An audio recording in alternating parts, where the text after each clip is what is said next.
ის რასაც გადასაღებ მოედანზე ადამიანები და მით უმეტეს კიდევ ეკრანთან ადამიანი ხედავს, ეს ყველაფერი არის ამ ყველაფრის უკან ძალიან დიდი შრომის შედეგი.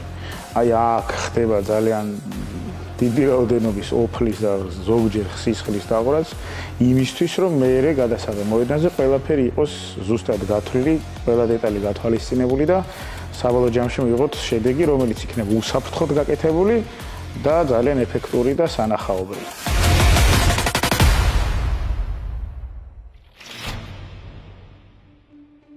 მე ვარ ლაზარე ვარდუკაძე, ქართულ კასკადიორთა აკადემიის დამფუძნებელი, სტანდ კოორდინატორი და საბრძოლო სცენების ქორეოგრაფი.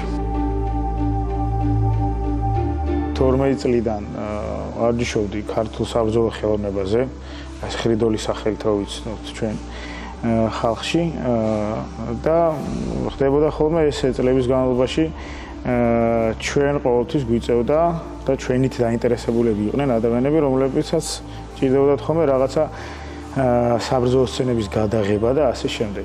ჩვენ ვიყავით ჯგუფი, რომელიც იყო ქართული საბრძოლო ხელოვნების ჯგუფი, ხრიდოლის აკადემია და ეს ჯგუფი იყო, რომელიც შეჯიბრებზეც გადიოდა, პრეშის დადიოდა და გადაღებებზე, საჩვენებელ გამოსვლებზე და ასე შემდეგ და ასე შემდეგ იღებდა მონაწილეობას. შემდეგ გახდა საჭიროება და ჩვენ ჩავთვალეთ საჭიროდ, რომ ცალკე ჯგუფი გაკეთებულიყო, რომელიც მხოლოდ და მხოლოდ ამ კინოფილმებზე გადაღებებისთვის მოემზადებოდა. და სხვა კიდევ დამატებით უნარებს შეიძენდა და იქნებოდა სრულყოფილი, რაც ჭირდება ამ სფეროს. ზოგადად ჩვენს ქვეყანაში ეს პროფესია, რა თქმა უნდა, კინოს შემოსვლასთან ერთად იღებს სათავეს. თუმცა რაღაცა ცნობები განსაკუთრებული ამის შესახებ, რომ ვინ იყვნენ პირველი კასკადიორები საქართველოში, ეს ცოტა რთულია, თუმცა ჩვენ ვიცით, ჩვენამდე მოღწეული ის წინა თაობის ადამიანები, რომლებიც სამწუხაროდ დიდი ნაწილი ცოცხალი აღარ არის და ვინც არის, ის უბრალოდ ასაკშია და ამ საქმეში აღარ არის. თუმცა ქონდა ჩვენ ბედნიერება, რომ მათთან ერთად წლები გვემუშავა და ბევრი გამოცდილებაც მიგვიღია მათი პრაქტიკიდან. საამაყო შეგვიძლია ვთქვათ, რომ ბევრი ისეთი ფილმი, რომელსაც ადამიანი უყურებს და ზოგმა საერთოდ არის საქართველოსშია გადაღებული, შეიძლება ადგილიც ვერ იცნობს. და მაგალითად პავილიონია, მაგრამ ჩვენ ვიცით, რომ აქ არის გაკეთებული და მხოლოდ ტიტრებში წერია.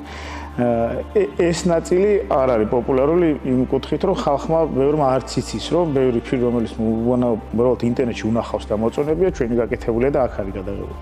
გარდა ამ ფილმებისა, საკმაოდ ისეთი მოთხოვნა არის რეკლამებზე და მუსიკალურ კლიპებზე. ჩვენი სფერო იმდენად მრავალფეროვანია, რომ ვიღაცას ახსენდება, რომ კასკადიორები მაგალითად მარტო ის ვართ, ვისაც რაღაც ცეცხლი გვიკიდია, მანქანით გვივლიან და ჩხუბობთ და ვარდებით და რაღაც, მაგრამ ხანდახან არის ხოლმე მოთხოვნა, რომ მაგალითად აი ძალიან ესეთი ჰაეროვნად ლამაზად გოგონა დაფრინავს ცაში და რაღაც საერთოდ ვერ წარმოიდგენ, რომ ის ადამიანი, რომელსაც წინა დღეს გადაღება შეიძლება ცეცხლი ეკიდა და თავპის აუნტრევდა ვიღაცას. ამიტომ ეს ძალიან ისეთი კომპლექსური და ძალიან მრავალფეროვანი და საინტერესო სფეროა ჩვენთვის.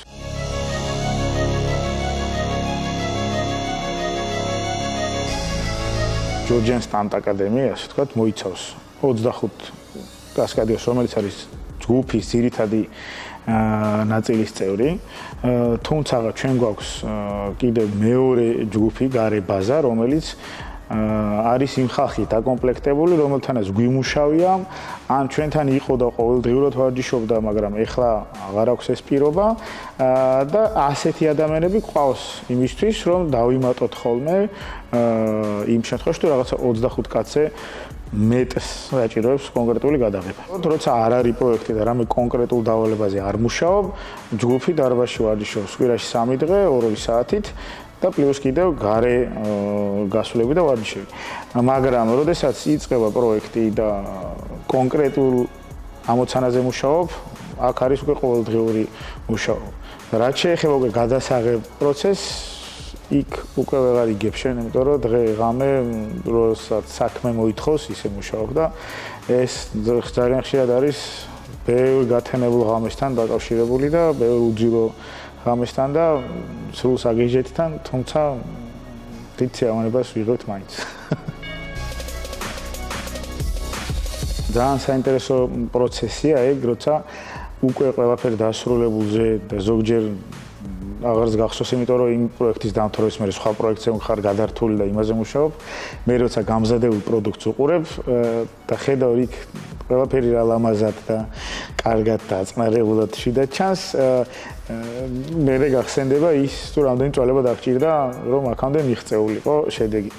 და ეს პროცესი ძალიან სასიამოვნოა, რა თქმა უნდა, იმიტომ რომ ჩვენ ვართ შედეგზე ორიენტირებული ხალხი, რომელიც პირველი ჩვენი ნებისმიერი ჰონორარი და რაღაცა გასამჟელო არის ის შედეგი, რასაც მე ჩვენი თვალით ვხედავ. რაც შეეხება ანაზღაურებას და შემოსავლებს, ცალკე აღებული ბიუჯეტი რომ დაითვალო, რა ჰონორარს იღებს კასკადიორი, საქართველოს პირობებში საკმაოდ მაღალი ანაზღაურება. თუმცა არის დედამიწაზე ყველაზე არასტაბილური სფერო, იმიტომ რომ შეიძლება გეყაროს პროექტები რამდენიმე ერთად, მაგრამ რაღაც გავიდეს რამდენიმე კვირა, თვე და საერთოდ არ იყოს არაფერი ისეთი მნიშვნელოვანი სამუშაო. რაც შეეხება თვითონ უშუალოდ პროფესიას კასკადიორს, ჩემთვის ეს არის პირველ რიგში ყურადღება.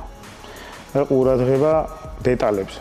ეს არის ჩვენი საქმიანობის ძირითადი ნაწილი, რომელიცაც ადამიანები ვერ ხვდებიან გარედან, იმიტომ რომ ვიღაცისთვის ეს არის რა მაგარია ექსტრემალური ნომერია და მოდი ესე ვიტყვი, ჩვენ არ ვართ ექსტრემალები, რომლებიც სიამოვნებას ვიღებთ საშიში რაღაცეების კეთებით. იმიტომ რომ ეს საშიში რაღაცეების კეთება თუ არ არის კონკრეტულად გათვლილი დროში, მანძილში, სიჩქარე, ყველაფერში. მაგ შემთხვევაში ნიშნავს, რომ ტრიუკი არ არის სწორად გაკეთებული და კარგად შეფასებული. განსაკუთრებულად ემოციური არის, როდესაც შენს მოსწავლეებს ხედავ, რომლებიც ასრულებენ საშიშ ტრიუკებს და რაღაცა თუ ვიტყვით, რომ რა იყო ემოციურად გამორჩეული ჩემთვის ყველაზე მეტად დასამახსოვრებელი არის ის, როცა ხედავ, რომ ადამიანები, რომლებიც შენთან არიან და ზოგიერთი ძალიან პატარა ასაკიდან ვარჯიშობდნენ ჩემთან და დღეს უკვე ჩემი თანატოლები კი არა, ბევრ რაღაცაში ჩემზე უკეთესები არიან და ეს ძალიან მიხარია.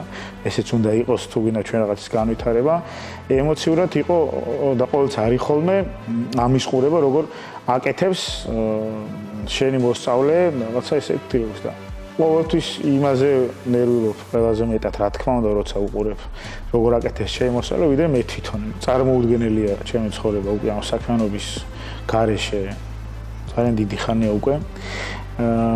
და არა მარტო ჩემი ჯგუფის წევრების გარკვეული ნაწილის, რომელიც ამას დიდი ხანია ჩემთან ერთად აკეთებს. რა თქმა უნდა, შეცვალა ბევრი რამე, პირველ რიგში რეჟიმი და ძალაუნებურად ამას ჩართულია ოჯახი. ბავშვები, იმიტომ რომ არიციან მამას როდის ცალია, მარტივად რო თქვა, იმიტომ რომ შეიძლება ღამე ადგე და წახვიდე გადაღებაზე და ხშირად ხდება ესე. ან ჩვენ არ გვაქვს გარკვეული ასე ვთქვათ შვებულებები, როცა ვიცი რომ წელიწადში 2 კვირა რაღაცა აგვისტოში ვისვენებ და მივიდოს ეგეთი რაღაცები არ ხდება, იმიტომ რომ გამომდინარე ჩვენი სპონტანური და არასტაბილური რეჟიმიდან. თავისთავად გავლენა აქვს, რა თქმა უნდა, ცხოვრებაზე და ყველაფერზე. საომავლო გეგმები და ხედვები პირდაპირ ვიტყვი გვაქვს ძალიან დიდი და თან ისეთი რეალური, რომელისკენაც მივდივართ, ვიზრდებით, მაგალითად დღეს რა სიტუაციაც გვაქვს და მდგომარეობა ჩვენს გუნდში ეს არ ყოფილა აქამდე და ნელ-ნელა თუმცა დიდი სტაბილურობით მივდივართ წინ. გეგმები არის ის, რომ შეიქმნა აქ სრულფასოვანი და სრულყოფილი ბაზა კასკადიორებისთვის და ეს გულისხმობს იმას, რომ იყოს ყველა საშუალება თავისი ყველა მიმართულებით, რაც ნიშნავს ცდება მხოლოდ დარბაზს. ამ წუთას მაგალითად საქართველოში იწყობა სავარჯიშო მანქანა, რომელიც აქამდე არ ყოფილა და მანქანის ტრიუკების კეთება გვიწევდა ხოლმე გადასაღებ მოედანზე და მოსამზადებელ პერიოდზე, მაგრამ ეხლა უკვე კონკრეტული პროექტი არის, რომელიც ამ მანქანას ამზადებს და ეს არის ძალიან მნიშვნელოვანი და ბევრ ქვეყანაში ეს ყველაფერი შეიძლება არ იყოს, ჩვენ სამეზობლოში მით უმეტეს, მაგრამ კიდე გვინდა გაფართოება, გვინდა დიდი ბაზის გაკეთება, რომელიც ამ ბაზაზე საშუალება გექნება, რომ ყველა ის მიმართულება, რაც ჩვენ სფეროშია, ამ მიმართულებაში ვარჯიში შეიძლებაოდეს ერთ დიდ ბაზაზე.